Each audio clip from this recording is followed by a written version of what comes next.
वाराणसी से पीएम मोदी ने किया नामांकन के दौरान एनडीए का दिखा दम, नेताओं का दावा 400 पार जीतेंगे हम। सियासी उठापटक है या चुनावी चाल? नेताओं के बोल और इरादों में क्या है अंतर?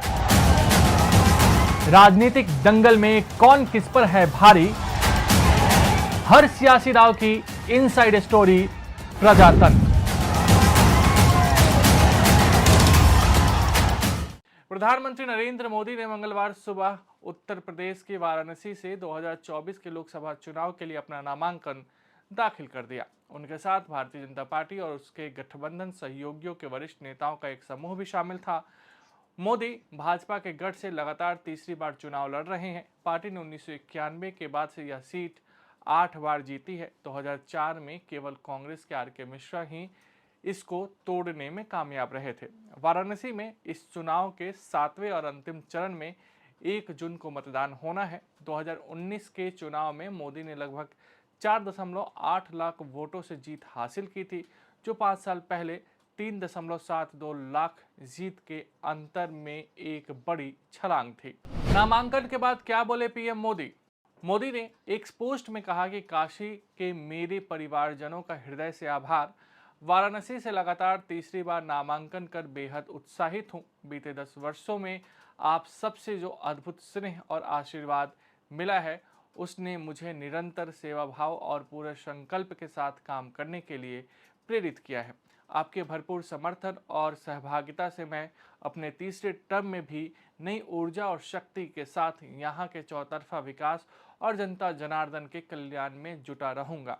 जय बाबा विश्वनाथ। इसके साथ ही उन्होंने एक चैनल से बातचीत करते हुए कहा कि मैं अभिभूत हूँ और भावुक हूँ। स्नेह की छाया में 10 वर्ष कैसे बीत गए पता ही नहीं चला। आज माँ गंगा ने मुझे गोद ले लिया है। इसके साथ ही उन्होंने बातचीत के दौरान राहुल गांधी पर भी निशाना साधा। कौन कौन रहे मौजूद?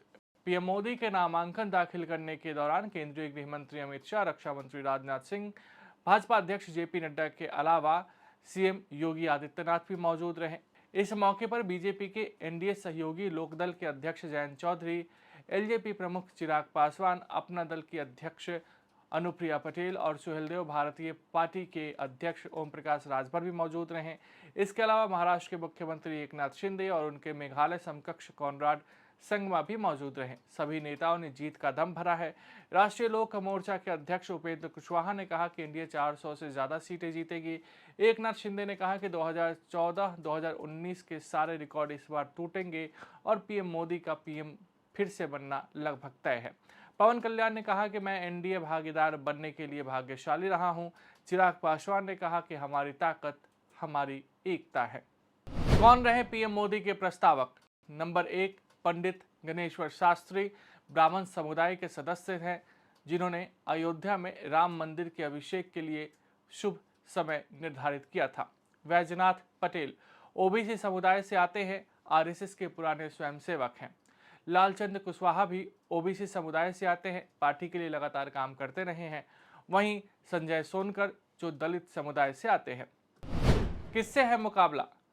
कांग्रेस ने उत्तर प्रदेश से कांग्रेस प्रमुख अजय राय को पीएम मोदी के खिलाफ मैदान में उतारा है, जो लोकसभा क्षेत्र से दोनों दावेदारों के बीच तीसरी बार आमना सामना है। सपा और कांग्रेस उत्तर प्रदेश में मिलकर चुनाव लड़ रही है। कांग्रेस नेता जयराम रमेश ने दावा किया कि यह बिल्कुल साफ हो गया कि पीएम मोदी निवर्तमान प्रधानमंत्री हैं, उन्हें जनता का जनादेश नहीं मिलेगा। 2 चरणों के चुनाव के बाद यह साफ हो गया है कि दक्षिण भारत में बीजेपी साफ है और उत्तर में, पश्चिमी और पूर्वी भारत में बीजेपी आधी है। असली मुद्दों से पीएम मोदी भाग रहे हैं। निराशा की लहर है और लोग बदलाव के लिए वोट कर रहे हैं। और आज का नामांकन जिस तरीके से पूरा एनडीए एकजुट होकर प्रधानमंत्री जी के समर्थन में हम लोग सामने आए, यही हम लोग की ताकत भी है। एनडीए की एकजुटता आप देख लीजिए, हर राज्य में जिस तरीके से एनडीए एक साथ मिलकर हम लोग प्रचार प्रसार हम लोग कर रहे हैं, कैंपेनिंग हम लोग कर रहे हैं। वहीं दूसरी तरफ बटा हुआ विपक्ष है, वहीं दूसरी तरफ आप विपक्ष के नेताओं को देख लीजिए। वायनाड का ही उदाहरण ले लीजिए, इन्हीं के घटक दल उन्हीं के सामने, राहुल जी के सामने चुनाव लड़ रहे हैं।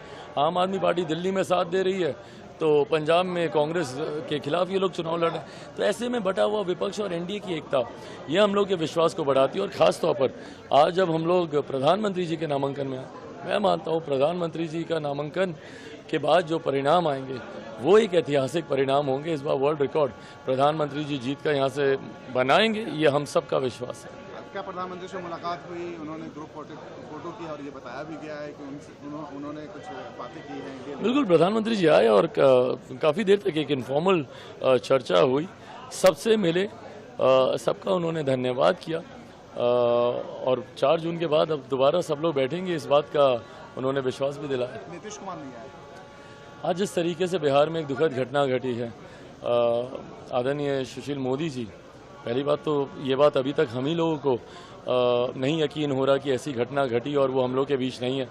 पिछली बार जब मैं उत्तर प्रदेश आया था तो हम लोग अयोध्या गए थे साथ में भगवान श्री राम की प्राण प्रतिष्ठा के लिए। उस वक्त वो साथ में थे, लंबी मुलाकात बातचीत उनसे हुई। तब तक हम लोग को इस बात का अंदाज़ा भी नहीं था कि वो किसी ऐसी बीमारी से ग्रस्त हैं और देखते देखते महज 4 महीने के भीतर उनका चले जाना हम लोगों के लिए, मेरे लिए खासतौर पर उनसे एक पारिवारिक रिश्ता रहा। मेरे पिता के वो पुराने मित्र, सहयोगी रहे, युवा पीढ़ी के लिए आदर्श रहे। जिस तरीके से हर चीज़ का अध्ययन कर कर डेटा के साथ, तथ्यों के साथ वो बातों को रखते थे। विपक्ष की भी भूमिका उतनी गंभीरता से, सत्ता पक्ष में उप मुख्यमंत्री की भूमिका भी उतनी गंभीरता से उन्होंने निभाई। तो ऐसे में उनका जाना हम सबके लिए दुखद है। मुख्यमंत्री जी का नहीं आ पाना यही कारण रहा है। वो करते रहेंगे, पर बिल्कुल साफ हो गया है लोकसभा के चुनाव में वो तो आउटगोइंग प्राइम मिनिस्टर हैं।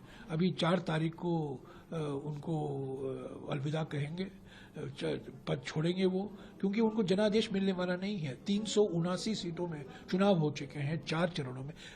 ऐसा देखा जाए 2 चरणों के बाद ही साफ हो गया था कि दक्षिण भारत में बीजेपी साफ और उत्तर भारत में और पूर्वी भारत में और पश्चिम भारत में बीजेपी हाफ। 2019 में राजस्थान, महाराष्ट्र, गुजरात, मध्य प्रदेश, छत्तीसगढ़, झारखंड जैसे राज्यों में बीजेपी का प्रदर्शन था, वो बिल्कुल दोहरा नहीं पाएंगे, बिल्कुल दोहरा ना। तेलंगाना और कर्नाटक में भी हमारी सरकारें हैं और जो मैं कह रहा हूँ ना, जो मुद्दे हैं, असली मुद्दे हैं। प्रधानमंत्री तो बहुत नकारात्मक प्रचार अपना रहे हैं, वो ध्रुवीकरण की भाषा अपना रहे हैं, हिंदू मुस्लिम, मंगलसूत्र, क्या क्या बातें कर रहे हैं। असली बातों से तो भाग रहे हैं। बेरोजगारी, महंगाई, बढ़ती हुई आर्थिक विषमताएं, आदिवासियों पर अत्याचार, दलितों पर अत्याचार, महिलाओं की असुरक्षता, उस पर तो वो चुप है। चीन से जो हमारा मुकाबला हो, चीन हमारी 2000 स्क्वायर किलोमीटर जमीन पर कब्जा करके बैठा हुआ है, उसके बारे में 19 जून 2020 को उन्होंने कह दिया कोई बाहर से नहीं आया और कोई हमारे जमीन पर बैठा नहीं है। तो असली मुद्दों पर वो बोलने वाले नहीं है, पर ध्यान हटाना चाहते हैं जो असली मुद्दे हैं, जनता के मुद्दे हैं। कोई इस चुनाव में कोई लहर नहीं है, बिल्कुल कोई लहर नहीं है। लहर है नाराजगी की लहर। चुपचाप तरीके से लोग वोट कर रहे हैं और परिवर्तन के लिए, बदलाव के लिए। अगर आप भी लेना चाहते हैं देश दुनिया की तमाम जानकारी तो आज ही सब्सक्राइब करें हमारे चैनल को। साथ ही नीचे दिए बेल आइकन को जरूर दबाएं ताकि हर अपडेट आप तक पहुंच सके।